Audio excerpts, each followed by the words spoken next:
ভুল একটি ঘটনা সম্পর্কে আলোচনা করব। ঘটনাটি হচ্ছে হযরত আব্দুল কাদের জিলানী রহমতুল্লাহি আলাইহির জমানায় এক বৃদ্ধ মহিলার একটি সন্তান মারা যায়। বৃদ্ধ মহিলা হযরত আব্দুল কাদের জিলানী রহমতুল্লাহি আলাইহিকে এসে বললেন যে আমার সন্তানকে ফিরাইয়া দেন, আমার সন্তানকে আবার জীবিত করে দিন।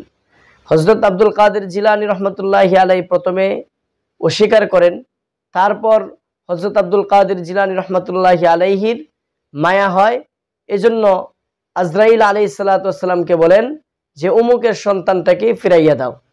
ওই সময় হযরত আজরাইল আলাইহিস সালাতু ওয়াস সালাম যে জানগুলা কবজ করেছিলেন এখান থেকে ওই সন্তানের রূহকে ফিরাইয়া দেওয়ার জন্য বললেন, কিন্তু আজরাইল আলাইহিস সালাতু ওয়াস সালাম রূহ ফিরাইয়া দিলেন না। ওই সময় হযরত আব্দুল কাদের জিলানী রহমতুল্লাহি আলাইহি ওই আজরাইলের কাছ থেকে কবজ করা সমস্ত রূহ রেখেছিলেন, ওই সমস্ত রূহ চিনাইয়া নিলেন। আর হযরত আব্দুল কাদের জিলানী রহমতুল্লাহি আলাইহি সমস্ত রূহদেরকে ছেড়ে দিলেন।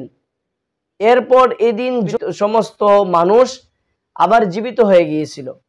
এই যে একটি ঘটনা হযরত আব্দুল কাদের জিলানী রহমতুল্লাহি আলাইহির বিষয়ে, এই ঘটনাটি সম্পূর্ণ ভুল, ভিত্তিহীন। কোনো রিসালাতে পাওয়া যায় নাই, কোনো সিরাতে পাওয়া যায় নাই, কোনো কুরআন হাদিসে তার ভিত্তি নেই, দলিল নেই, রেফারেন্স নেই।